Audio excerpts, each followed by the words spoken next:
Hi everybody, welcome to your Photoshop Creative Challenge. My name is Wade Acuff.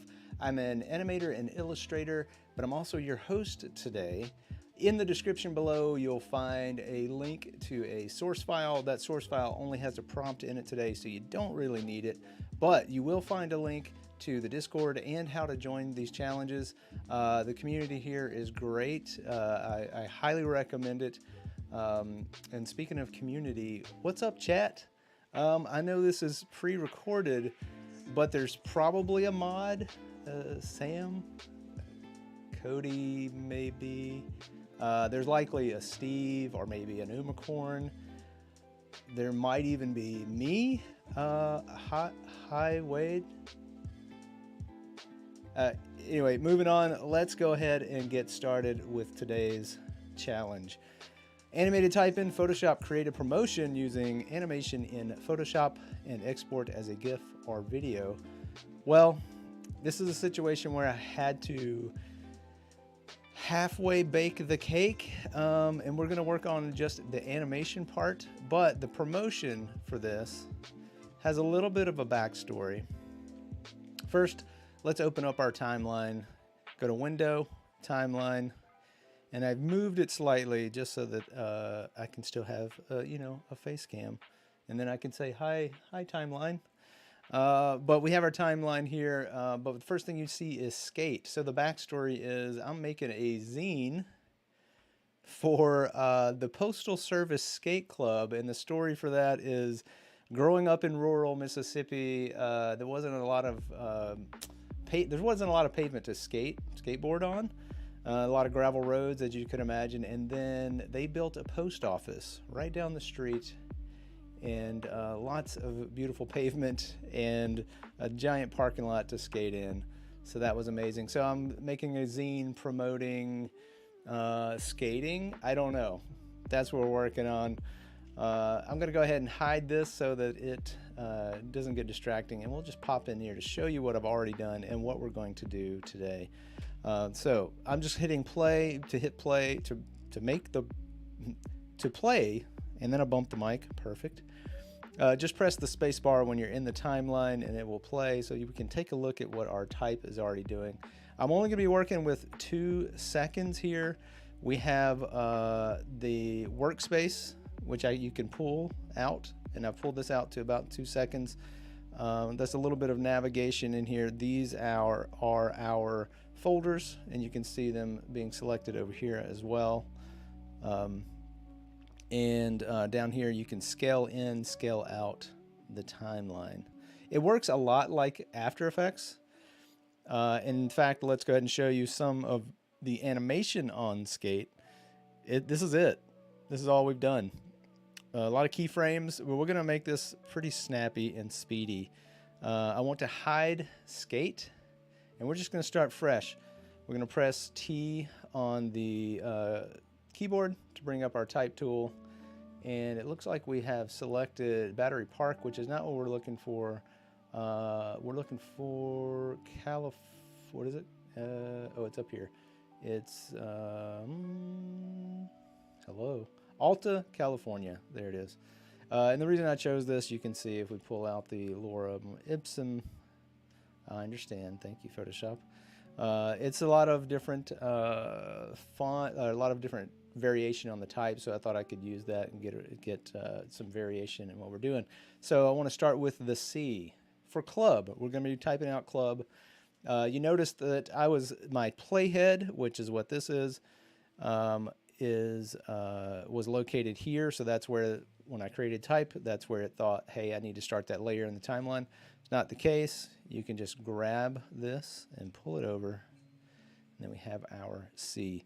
And so I'm going to toggle this down, and then from there, we're going to be animating opacity, but I want to show real quick that you can animate the transform very easily if you want to make the type move. So adding a keyframe, you saw what I did there, maybe. Toggle this down. There's a stopwatch next to the attribute. Just press it, creates a keyframe. Now Photoshop works this way automatically. I can come down here, make a new keyframe, and move this to this point in time. So now it's going to move back and forth. But if it's set up automatically with Photoshop that if you move down the timeline and then move, it automatically makes a keyframe for you. But just so you know, we are going to add some movement to this. It's just not going to be in that way. And we'll get to that in a minute because we have a little bit to do here. I'm going to be animating every 10 frames. So I'm going to start on 10 frames down. Click opacity. To start this, I want this one on. I want this opacity to be 100%. Move down. Let's see. Move down one frame. And then I'm going to turn it off. And that's going to make a new keyframe. And I'll just bump down here. We'll go down 20, and I'm just going to toggle. I'm just going to go back and forth. On, off. Moving down 10 frames every time. Not quite 0 on that. There we go. 10 frames all the way to hundo. Back down to 0. All right, so if we left it like this, we would get this little gradient of kind of coming on and off. It just slowly fades over time. I don't want that. I want all of these frames to hold their interpolation, which is great because over in this menu right here, you can press it down, go to frames, keyframes, hold interpolation. Now it's going to act like an on-off. Boom. So that's how we got that's how we're partway there. So we're going to make a copy of this C. And that's going to copy everything, including the animation, like you can see here. But I want this to be the opposite. I want this to turn. Let's go ahead and make this off. I'll hide this one for now. And then I want this frame to be on. And I'm just going to come down here and do the exact opposite. If I see that it's on, I'm going to turn it off. And if I see that it's off, I'm going to turn it on. And what I mean by turn it on is just change the opacity. And now, when we turn our other, we have to change it has to change it to a different font. Sorry, a different, I'm going uppercase and lowercase here. So now when we change over, you'll see, hey, look, off, on, off, on. That's exactly what we want. And then we're just going to repeat this over and over. We don't have to do the frames again because we just did them. So all we have to do now is grab this, move it up, and then double click. Real quick before I do that, I can see a real faint version of this C, which means this frame is not at 0. Now it is. Oh, now it is. There we go. Should be good now. Okay, back to it. Grab these. Now we want to go with the L. So I'm just going to double click, type L, and then double click and just type L. And I kind of, let's see, right now I have it where type is set to be all caps. I might change that up for the second one, but I definitely want them to alternate. But I want to click both of these. There we go. And then that way we can use the move tool with by pressing V and just grab this and move it over. So now when we move through this, you can see there's like a little bit of change. I'm okay with this. And you can always grab these if auto select is on. I find that it has some difficulty for some reason, sometimes grabbing the letter. I'm not sure why. I do want some of these to be like offset slightly, like kind of like that. All right, so we just keep going down the line here. Grab these, move this up to U. Yes, we're on the letter U. I'm going to turn this off. And then just make sure this is lowercase. And then I want to double click and make sure this is uppercase. I'm just making uppercase by pressing shift while I type the letter. Grab both of them, pull them out. See what this looks like. Give this a little scrub. I want to bring this U over. Maybe up. I don't know. Let's see. That's kind of cool. And now we'll move on to B. So there we go. And again, I think I'm just going to go with lowercase first, and then uppercase. We'll see what that looks like. I'm gonna grab both of these out and then toggle this. That's not bad. I'm okay with that. I'm not gonna be too picky. The whole idea of this kind of to be like a grunge esque look to it. Yeah, like I don't know why sometimes it doesn't want to select it. Oh, it's trying to auto select. I think I moved that B way up now. Let's find out. No, it's not bad. Okay, good to go. All right, what's next? Okay, so you can kind of see everything's on the same pattern, on, off, on, off. Well, I want to switch that around a little bit. So let's open up all of these layers. I'm going to bring our timeline up. Let's see. It's okay. I can bring it down. How about that? I'm going to open all of these letters up because we're going to need to get access to these frames. There we go. So for the B and the B, the first two, and I want to stagger the L and the B. So you can grab all of these and then move down and shift with L, hold down shift and drag across these. And you should have B and L. And now I'm going to bump this back. I'm going to move my playhead just so you can see it down to the 5th frame. And I'm going to drag these starting at the 5th frame. And now when we play through this, you should be able to see little altering letters. I like that. We can scrub through it, we can play through it. That's cool. But we're missing an extra keyframe. We have to move down. Since we slid everything down, I have to come down here on the B and the L specifically. And now we have to turn them on or off depending on what the needs are. Right now, if this one is on, it needs to be off, so turn that off. And then if it's on, or if it's off, turn it on. So I'm just rounding out that interpolation, or that set of keyframes. Now going down to the L, I'm going to do the same thing. Turn this off. And then turn this on. And then we have to make sure that the interpolation is correct. So we can grab all of that, come down to keyframes, and then hold interpolation. Now let's play through that again, see if that worked for us. It does. It does work for us. Awesome.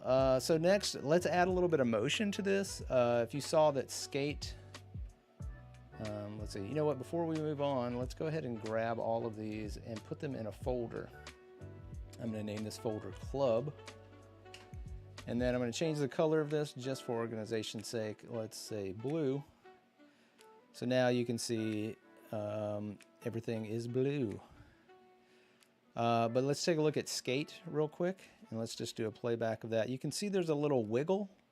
We're going to add that wiggle super quick in Club. Let's turn skate back off, turn Club back on. And each one of these you can right click. I don't think you can do multiple at once. Let's find out. Oh, maybe you can. Let's see, rotate. No, just the one. But the thing with this is I'm going to zoom back out. You can see the other part of this rotate, and it's just making a rotation. And I think I have to put this as clockwise. So it's just slightly moving it. But I want to ramp up a little bit so we can just see it over the course of time. You can kind of see how that B is getting tilted. So as it blinks on and off, it's going to have a slight rotation.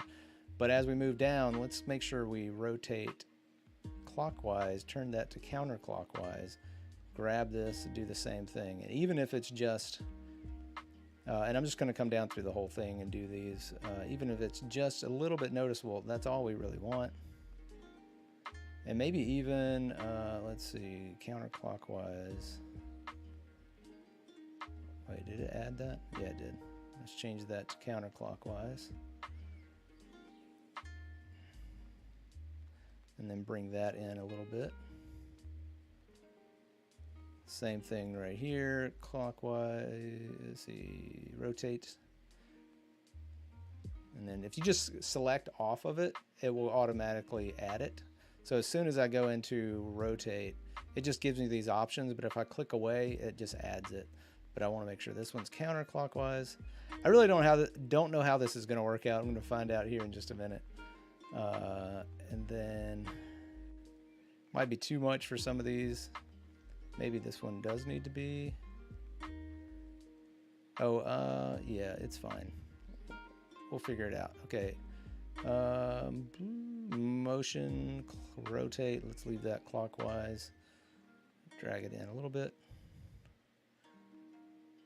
Rotation counterclockwise. Open that up so we can see it. There it is. Bring that in. And then, let's see. Rotation. I'm going to leave this one counterclockwise. I don't know. Let's find out what this looks like. Then we're going to play it back. And you can see there's a little bit of wiggle happening.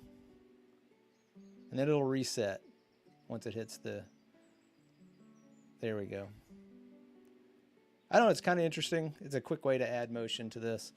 Let's go back and kind of zoom back in here. Now we do want to make sure, looks like some of these may not be 100%. Let's go back. Looks like the L's may have an L that's slightly off. We do. Turn that to 0. And then the B looks like it's off too, so make sure one of these is off. There we go. Okay. It wouldn't have been tragic, but you could slightly see it. It looks like maybe I'm seeing things now. I don't know. But, oh no, I do have 1%. Interesting. 0. And then I think the same thing must have been going on with our L. No? Yeah, I don't see it now. I thought I saw it. Okay, good. I think we're good. I want to come through here really quickly and just start picking out different colors for our letters because we're running out of time. And I want to show you guys how to export this.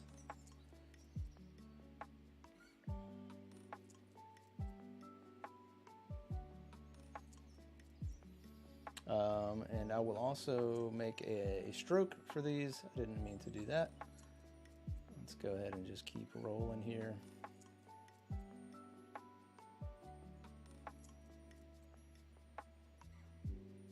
All these little things will add up to make it, you know, somewhat interesting when you finally look at the whole thing. I just want to make sure there's enough color in this to kind of keep it interesting, I guess. See, I don't want that. It's too close to the other one. Sure. And we're going to put a stroke on this, and it'll make everything kind of stand out a little better, I think. And then I do want to end with a more of a purple. Okay. Let's go ahead and add that stroke real quick. Double click. And I think I have a stroke set up, and you can make this whatever you want. It did not add that. Oh, maybe it did. I just can't see it. Let's find out. I'm going to drag this stroke, holding down Alt or Option, and dragging it up to the next letter. Excuse me. And then back up. I'm just going to go all the way up and grab this. Keep grabbing this stroke using Alt or Option, and just pulling it up and making a copy to the next letter above. So now let's take a look real quick, and then we'll be ready to export almost in a moment. Here we go. I think that's pretty cool. I think that's looking pretty good. I'm going to bring our timeline down again because it's taking up a lot of real estate at this point. Pull it down, and let's turn everything back on because now we got to do some placement real quick. Another good thing, or another way this works, sort of like After Effects, is this club or this group allows me to move this without adding any keyframes or anything like that. If we had put keyframes in the transform like I showed earlier, and we did eventually, so if I move these around individually, they would try to move in place. But because they're in a folder, I can now grab the folder, move this to where I want it to be. I could scale it up if I want. You know, all those things are possible. And now we can take a look at this and see what it looks like. Oh, look, see what happened? I did do the thing. I moved the whole thing. So don't want that to transform. So let's see.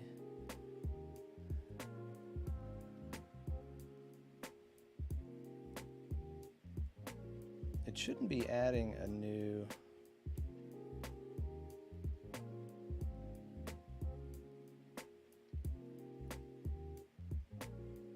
It should be just grabbing that layer.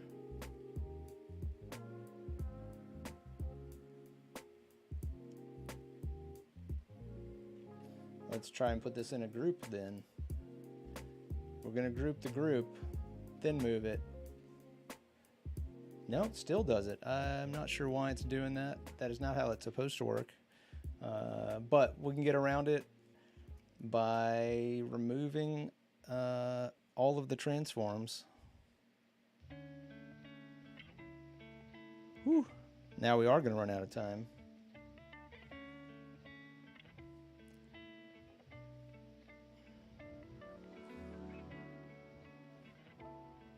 Because I do want to show you how to export this stuff. I think they got rid of all the transforms. Now we should be able to move it, if it will allow me to move it.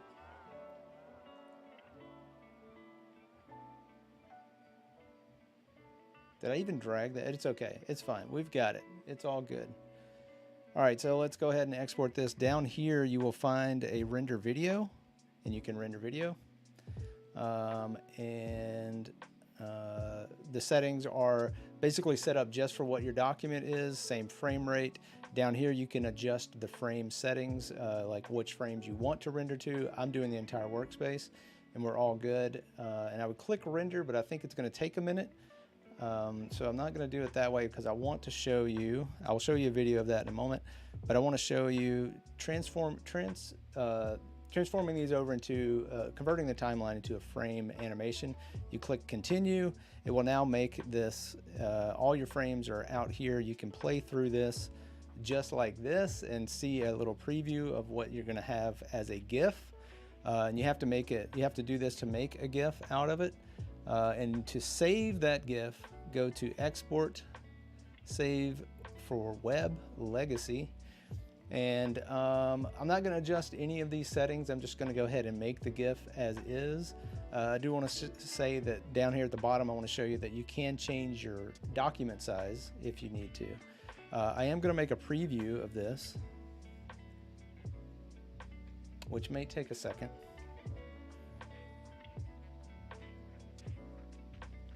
Okay, here we go. Here's our preview. So this is what we got for our skate. This is what our GIF would look like, or does look like, because you can just print, you can just select this and say save. It's going to ask me where, and we'll call it's fine. Render GIF, that's fine. Save, replace, sure. And it's going to take a second, hopefully not too long. But I do want to show real quick that you can make a video. If I can find where I put that real quick. Here we go. So here is that video. And we're just going to play through this real quick, 2 seconds. You can see that, oh yeah, I added a little animation in the back there as well on the background.